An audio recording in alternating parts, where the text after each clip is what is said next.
Vou passar a palavra agora para o Fernando Bezerra.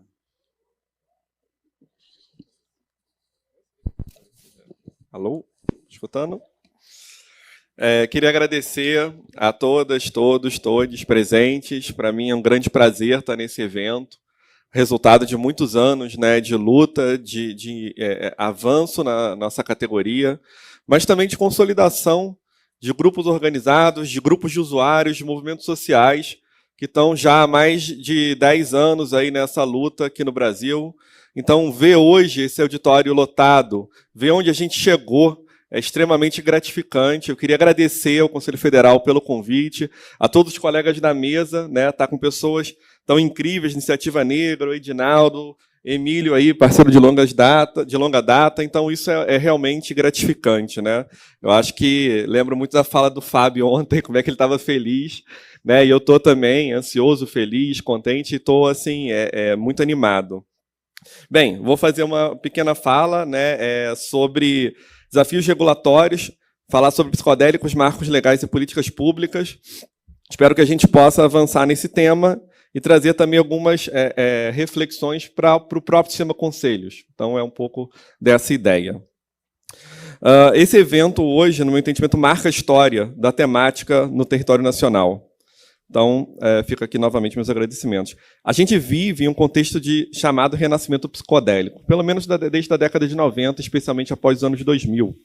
Ao menos é o que escutamos. Está nas mídias e começa a surgir na conversa entre colegas de trabalho.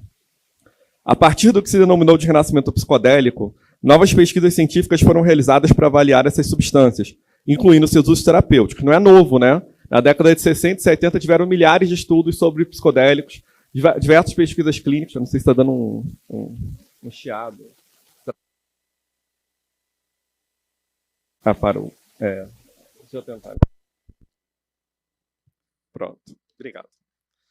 Então, não é nada novo. Na verdade, década de 60, 70, até os anos 50 já iniciaram os estudos, e a gente teve muito estudo clínico com resultados excepcionais. Assim, nunca foi um problema exatamente do risco dos psicodélicos, nunca foi um problema dos psicodélicos não terem bons resultados, e nem a metodologia desses estudos era inadequada, era muito adequada para a época, embora nem sempre fossem randomizados, né, controlados, com duplo cego, como a gente faz muitas vezes hoje na pesquisa clínica. Esses estudos eram muito bons, inclusive, mas a proibição devasta a pesquisa clínica, a proibição devasta tudo aquilo que se constrói para o campo da saúde em nome do estigma e do controle social, principalmente naquela época vinculada aos grupos de contracultura que questionavam as guerras, por exemplo, do imperialismo. Então, isso foi um massacre em relação não só a essas pessoas, doravante criminalizadas, como outras pessoas já eram, as pessoas negras, como foi falado, todo o genocídio que a gente vive há muito tempo, mas também outros povos, como, por exemplo, os povos indígenas. E ali, então, novos povos que questionam o status quo são criminalizados e perseguidos a partir de então. Então, o que é o renascimento psicodélico, né? Essas pesquisas foram impulsionadas por resultados promissores obtidos nos estudos clínicos. Essa novidade de voltarmos a fazer pesquisa clínica sobre psicodélicos. Isso é o renascimento para alguns autores. Então, para o autor que nomeia isso em 2012, que é o psiquiatra inglês Ben Sessa, ele vai falar que o renascimento psicodélico entende-se uma ideia de um renovado interesse nas substâncias psicodélicas no mainstream, ocorrido nos últimos 30 anos, especialmente seus usos terapêuticos. Então, é um baita problema esse conceito, é um problemaço. Assim, eu tive a infelicidade de ver uma palestra de uma pessoa do MEPS que colocou o símbolo do movimento de contracultura e riscou no slide seguinte, né? Não, assim, acho que tem um movimento político importante. Não podemos riscar nem a contracultura, não podemos riscar desse mapa nenhum grupo minoritário, né? A gente não pode construir uma regulamentação terapêutica que vai aumentar o estigma para o uso social. Isso é uma coisa sine qua non, a gente tem que estar de acordo com isso, básico, né? Então, o conceito de renascimento psicodélico, desenvolvido por esse psiquiatra, ele foi construído a partir de uma perspectiva do norte global, com pouca atenção dada ao que ocorre e ocorria nas regiões dos países do sul global. Sessa estabelece uma lista de precursores de renascimento psicodélico, formada, com raras exceções, por cientistas homens brancos da Europa e dos Estados Unidos. Além disso, conforme observa um artigo do Sandro Rodrigues, no Prelo, O autor identifica diversos projetos de pesquisa contemporâneos e as pessoas que protagonizaram essas pesquisas nos últimos 25 anos, destacando os 16 grupos e acredita que esse renascimento da pesquisa científica com psicodélicos deve considerar novos métodos de pesquisa, especialmente no âmbito da neurociência e da neuroimagem. A história do renascimento psicodélico é contada a partir do norte global e de uma delimitação de saberes científicos, que exclui, inclusive, outras epistemologias. Ao fazê-lo, o autor ignora marcos regulatórios, a luta política e o avanço do uso religioso de psicodélicos, como, por exemplo, o caso brasileiro da ayahuasca. Ignora o fortalecimento e a luta contra o estigma dos usos de medicinas por povos indígenas. Deve destacar, inclusive, o papel das pesquisas de ciências humanas e sociais no renascimento psicodélico ocorrido no contexto de países do sul global, que também é ignorado. É preciso, portanto, reimaginar o renascimento psicodélico por outras bases.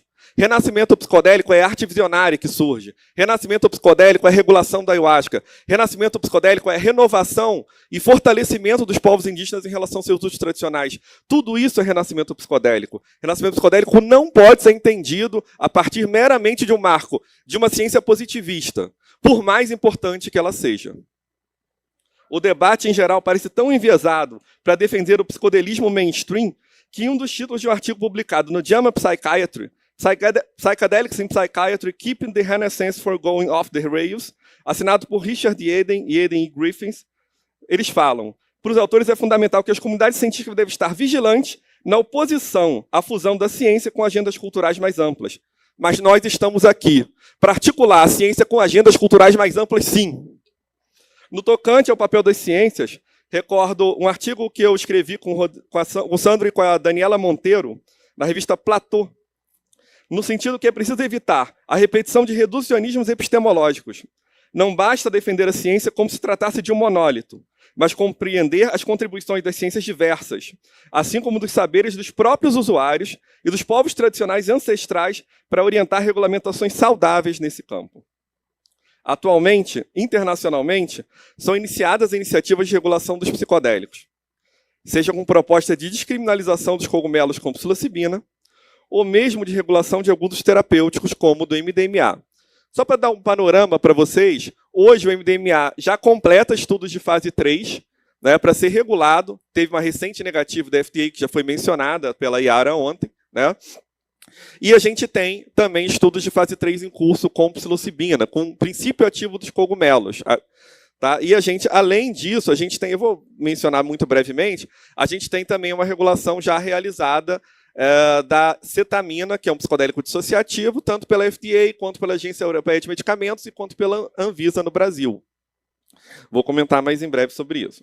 As regulações têm seguido vias diferentes, seja o caminho das agências reguladoras, como da Anvisa, no Brasil, como da regulação da cetamina para depressão de difícil tratamento, ou mesmo a recente negativa da FDA, ou a tentativa fracassada de regulação da psicoterapia com MDMA no tratamento de transtorno de estresse pós-traumático, solicitada pela Lykos Therapeutics nos Estados Unidos.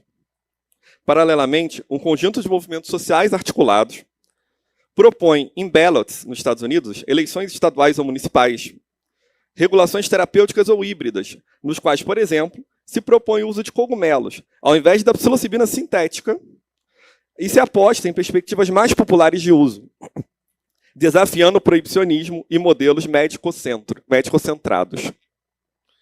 Em algumas regulações, destaca-se, não é necessária prescrição para que se realize a aquisição e o uso supervisionado de cogumelos com psilocibina. Além de estados e cidades nos Estados Unidos, pode-se lembrar outras regulações ainda discretas, como a que está ocorrendo na Austrália. O Brasil não é os Estados Unidos, e nem faz parte da Europa, tampouco da Oceania. O básico a ser lembrado por aqui é que não estamos no norte global. Há demandas que atravessam esse debate que remontam à articulação política de qualquer regulação. A regulação da cetamina, por exemplo, realizada por uma Big Pharma no Brasil, aliás, quem viu a regulamentação da cetamina acontecer? Passou nas portas fechadas. Não garante acesso a esse fármaco às pessoas mais vulnerabilizadas do nosso país. Hoje, a cetamina ela é considerada, ela está em equivalência aos padrões de ouro para tratamento de depressão refratária. E quem tem acesso a cetamina? Quem tem acesso a 30, 40 mil reais para fazer uma terapia com cetamina no Brasil? o mais absurdo é que a acetamina, que na verdade a acetamina é um isômero, né, ela é muito barata. Só que se produz uma acetamina nasal, caríssima, que é vendida nas clínicas particulares. E quem está acessando, então, essa terapia tão importante, com promissores resultados? Bem, quem tem grana para pagar. Então, eu entendo que essa regulação, se ela não passa pela via dos movimentos sociais, se ela não passa pela via política, ela se torna uma regulação elitista e sem acesso. Seria um absurdo ver no Brasil, por exemplo, a regulação da ayahuasca que acontecesse dessa forma. Seria um absurdo. Então, é uma regulação elitista sem acesso e os custos para essa contaminação são, então, também abusivos. Não há saída. Eu não estou passando o slide, né? Eu esqueci dos slides. Desculpa, gente. Depois eu mostro as fotinhos e tal, estou bonitinho. Não há saída para a regulação das psicoterapias assistidas por psicodélicos no Brasil que não perpasse o Sistema Único de Saúde e o fortalecimento da saúde pública. Paralelamente, há esforços que devem ser tomados no sentido de garantir a soberania nacional e os interesses brasileiros em detrimento de interesses mercadológicos de produtores e comerciantes de substâncias sintéticas. O que eu quero dizer?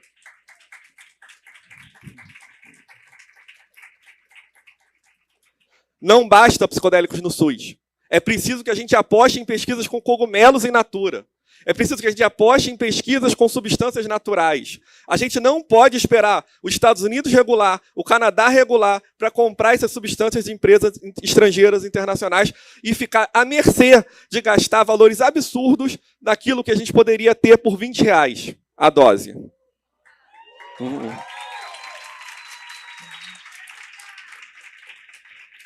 Então, o Brasil precisa apostar em pesquisas com plantas e apostar no efeito comitiva, ressaltando as características culturais próprias da nossa nação e na demanda de acesso. Todo cuidado deve ser realizado no sentido de garantir políticas que valorizem os direitos humanos e sociais, os saberes e culturas de povos indígenas, a luta antimanicomial com a adoção de políticas de reparação histórica. Portanto, a gente, quando pensa na eficácia, quando faz um estudo para comparar substâncias diferentes, para a gente ter ali um controle de viés, é muito bonito, né? Porque de fato é importante. Mas a gente nunca vai conseguir garantir que a gente não tenha interveniência de outros fatores em pesquisas clínicas. Então é muito legal que quando a gente coloca a psicoterapia na pesquisa clínica, a gente pode colocar mais coisas também. Por exemplo, eu vou tratar uma dependência de substâncias. Eu posso ali comparar alguém que usa psilocibina e outro que está usando placebo, em grupos randomizados e tudo mais, beleza. Só que se eu não comparar não só a psilocibina na psicoterapia, mas alguém que vai para um CAPS-AD, alguém que vai começar a pensar em novos processos de trabalho para ter renda, alguém que vai ser desconstruído do estigma, que vai ter de novo sua identidade que não tem mais. Isso pode ser muito mais eficaz do que uma medicação que entra sozinha porque ela tem efeito XYZ. Então, a gente precisa apostar na complexidade também. Enquanto horizonte, enquanto classe preocupada com estigma e marginalização, oriunda da guerra às drogas, os processos regulatórios e normativos, assim entendemos, devem estar sempre além dos usos terapêuticos, alinhadas às perspectivas de redução de danos. O caminho medicalizante de regulações estritas aos usos terapêuticos pode aprofundar o estigma dos usos sociais, caso não andem lado a lado. Deve-se mencionar que hoje, profissionais de psicologia realizam atuações com usuários de psicodélicos em diferentes contextos. Quero citar aqui 2. Em ações de redução de danos em contexto de festa, realizamos suporte a crises induzidas por psicodélicos em condições de trabalho precárias e com carência de respaldos legais e normativos. Seja no âmbito de leis que amparem as ações de redução de danos, mas igualmente é oriunda dos conselhos profissionais. Essas ações de suporte a experiências desafiadoras com substâncias psicoativas, notadamente as psicodélicas, é realizada ao menos desde 2006 no Brasil, e hoje existem cerca de 40 coletivos de redução de danos em atuação na área. Enquanto as ações de redução de danos em festa se ampliam para fora do circuito da festa de música eletrônica, da onde nascem no Brasil, na verdade nasceram do rock psicodélico no cenário internacional, encontram populações mais vulnerabilizadas, é com grande alento acompanhar o desenvolvimento de grupos de trabalho e eixos que trabalham a temática do uso de psicodélicos no âmbito do sistema conselhos. Destaco aqui, por exemplo, o eixo maconha e psicodélicos do CRPRJ, do qual faço parte, mas igualmente outras iniciativas, como o GT Pernambuco Psicodélico, e é fundamental a atuação do CRP Paraná nessa temática. No Rio de Janeiro, em 2023, a gente fez uma pesquisa, um mapeamento, e 772 psicólogas responderam esse mapeamento sobre maconha e psicodélicos, ainda no grupo de trabalho à época. Na oportunidade, quase 50% dos respondentes não obtiveram acesso ao conhecimento sobre a temática em sua formação universitária. Ainda que 90%, mais de 90% acredite que a temática dos psicodélicos deva ser debatida pela psicologia. A falta de conhecimento sobre a temática pela categoria, no âmbito do Rio de Janeiro, ainda é importante. A psicoterapia assistida por psicodélicos é desconhecida por mais de 50% das respondentes, e a psicoterapia de integração é desconhecida por 74% dos participantes. Enquanto apostamos em regulações mais amplas nesse âmbito, a psicologia coloca diante de uma questão de grande relevância. Hoje, antes de qualquer regulação, e no futuro, independentemente de qualquer regulação do uso terapêutico, há um significativo contingente de pessoas buscando ajuda ao sofrimento mental das substâncias psicodélicas. O sofrimento não aguarda os marcos jurídicos e normativos. Essas pessoas hoje buscam psicólogas e psicólogos e, eventualmente, recebem mais preconceito e estigma. Convenções de que as experiências oriundas do uso de psicodélicos são vício, engano ou desprovidas de significado ou relevância terapêutica. A gente recebe isso direto. Tais condutas não apenas escancaram o estigma social vinculado ao uso de psicodélicos, mas igualmente contrariam radicalmente a ciência e as condutas éticas esperadas por profissionais da nossa área de atuação. Os trabalhos de redução de danos em festas são essenciais, mas atuam no âmbito da urgência e emergência e se dão em curto espaço de tempo, sem continuidade. Há demandas contínuas de atendimento psicoterapêutico vinculado ao uso de psicodélicos, no entanto, que demandam um trabalho de integração e elaboração das experiências vivenciadas, assim como de preparação para as experiências psicodélicas. Esse trabalho tem sido denominado de psicoterapia de integração.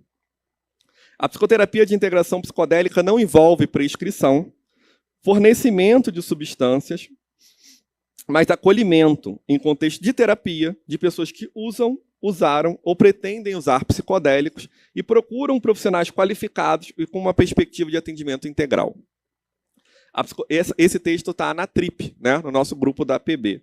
A psicoterapia de integração, portanto, pode trabalhar desde a preparação do uso até a elaboração e integração das experiências pós-uso, pois envolve o aprofundamento e a produção de sentido em processos emocionais, seja no âmbito individual ou a reflexão dos insights vinculados à comunidade e à cultura no qual o usuário está inserido. Conforme apresentado pelo Sandro Rodrigues ontem, a APB criou em 2019, então, o projeto TRIP, Terapeutas em Rede pela Integração Psicodélica, que, por sua vez, propõe a construção de referenciais éticos para que os psicoterapeutas brasileiros possam atender, na temporalidade própria da clínica, pessoas que usam ou desejam usar psicodélicos dentro da diversidade de realidades do nosso país. A psicoterapia de integração pode abranger o suporte e integração oriunda dos usos sociais, por exemplo, religiosos ou da busca de tratamento ou aprimoramento da saúde mental. Então, as pessoas podem procurar porque tiveram uso social, tiveram uma experiência desafiadora, difícil, querem elaborar aquilo, eventualmente querem fazer o uso, mas querem se preparar antes para esse uso, e aí entra toda uma questão até do acolhimento durante o uso, que é uma questão ainda, né, mais específica, né, que tem que ser trabalhada. Portanto, coloca-se as questões. Quais as alternativas para a psicologia brasileira, no sentido de orientar a categoria, eticamente, acerca do suporte e prática da integração das experiências psicodélicas? Além disso, o suporte psicológico durante o uso da substância seja realizado no contexto de práticas de redução de danos em festas, seja no consultório ou em serviços públicos, requer não apenas o desenvolvimento de competências específicas, mas, igualmente, de orientações éticas e técnicas direcionadas à categoria. No fim, estamos aqui reunidos nesse evento, que marca um momento para se orgulhar da psicologia brasileira, pela coragem de olhar para o uso de psicodélicos. Destaco aqui o cuidado sobre a temática, que possa incluir a diversidade de vozes e a interseccionalidade, paralelamente sustentando a posição ético-política que fomente orientações a categorias amparadas no respeito aos direitos humanos e sociais e atentas às armadilhas daquilo que temos denominado de matrix neoliberal, que suga o uso das substâncias psicodélicas para a promoção do lucro exorbitante.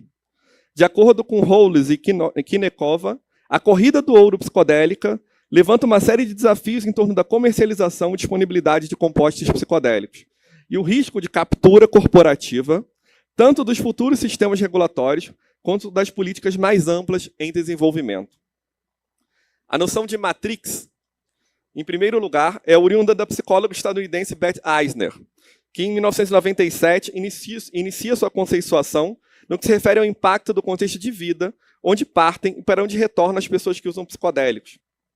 Isso é, o uso de psicodélicos é modulado não apenas por dimensões pessoais do setting, dimensões ambientais do setting, como nas dimensões, mas igualmente por recortes culturais e sociais mais abrangentes, que incluem, inclusive, o status legal da substância.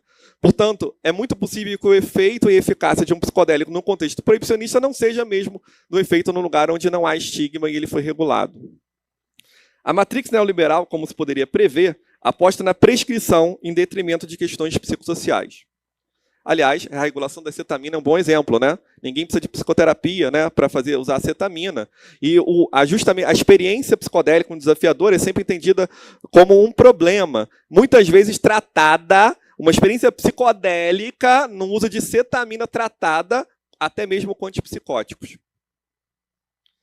Como vimos na regulação da cetamina, pois as dimensões psicológicas da dimensão humana, nessa leitura, ampliam os custos do paciente, enquanto não ampliam o lucro da indústria. Seja no âmbito das psicoterapias assistidas com psicodélico ou das psicoterapias de integração, observa-se uma mudança paradigmática, no qual se ampliam as demandas de conhecimento biopsicossociais por parte dos profissionais da área, além de trazerem subrepticamente experiências místicas ou de pico que podem causar algum estranhamento por parte do profissional. As agências reguladoras têm dado claros sinais de confusão de como se dará a regulação das terapias com psicodélicos, exatamente pela clivagem entre os domínios da dimensão bioquímica e da subjetividade humana. Entendo, contudo, que o sistema conselhos encontra-se num lugar favorável para avançar em normativas para o âmbito das práticas de redução de dano e das psicoterapias de integração. Assim, contribuirão para um claro avanço nacional na temática, com o potencial de ocupar uma posição internacional de vanguarda nesse tema. Não é tempo de se amedrontar, mas de esperançar para um futuro dos psicodélicos no Brasil. Finalmente, a matrix neoliberal fomenta a autopromoção em detrimento de questões comunitárias e sociais mais abrangentes.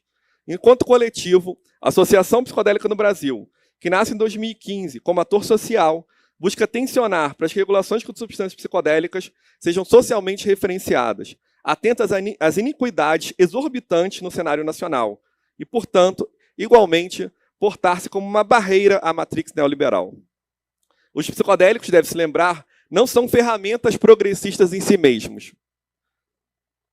Psicodélicos podem ser usados em contextos democráticos, mas igualmente em cenários de abuso, em cenários antidemocráticos. Por essa razão, é fundamental que se mantenha orientações à categoria e se contribua, em conjunto com os diversos atores da ciência e da militância psicodélica, para produzir uma cultura de respeito, democracia e liberdade. Como nos coloca o filósofo Matteo Petreman, para mudar o si mesmo, em linha com os valores psicodélicos de amor e conexão, em última instância, é necessário mudar o mundo. Pois, mudemos o mundo. Muito obrigado. Gente, que discussão rica com um debate bem fundamentado, onde a gente consegue ver, né, que a expansão do debate tem uma complexidade enorme para muito além de causa e efeito químico, como disse Edinaldo, apenas a discussão do uso prejudicial. Nós temos muito pela frente. E como o Bruna bem trouxe, a guerra às drogas tem alvos bem definidos. E para uma prática com caminhos para atuação, precisamos sim falar de política, território, povos tradicionais, quilombolas, ribeirinhos, indígenas, população negra, contexto rural, contexto urbano, e entre outras ciências como política, direito, antropologia, arte, poesia, entre outros contextos sociais, para enquanto categoria podemos discutir as nossas diretrizes e orientações com o fortalecimento da saúde pública e da nossa profissão. Bem, então só de fato agradecer mesmo, assim, né? Eu acho que falei assim, um momento emocionante para nós, assim, né? Para todos nós. E também disponibilizar aí o nosso espaço, né? O site da Associação Psicodélica do Brasil está disponível, né? É fácil encontrar no Google, tem no Instagram nosso site. E a gente está também aí, né? Convidar para quem não for, para quem for estar no Rio de Janeiro 8 e 9 de novembro, né? A gente vai ter o segundo Congresso Brasileiro sobre Psicodélicos. E quem não puder estar, ou já, né, já os ingressos também acabaram esgotando em muito pouco tempo, né? 3 dias e meio. E a gente vai estar com a transmissão ao vivo. Então, também a gente vai fazer a transmissão do congresso, né? Vai ser um evento também que vai chegar a ter 3 espaços concomitantes, né? Com debates, apresentação de trabalhos. Então, a gente está muito animado, assim, né? Para que ano, né? Que ano, quantos eventos, assim, né? Eu acho que a gente agora, depois, é colher os frutos também, né? Para construir, justamente como o Emílio falou, propostas de avanço no nosso campo. Então, acho que a gente está cultivando bem, assim. Então, fico muito feliz com esse cultivo aqui hoje com todos vocês. Obrigado.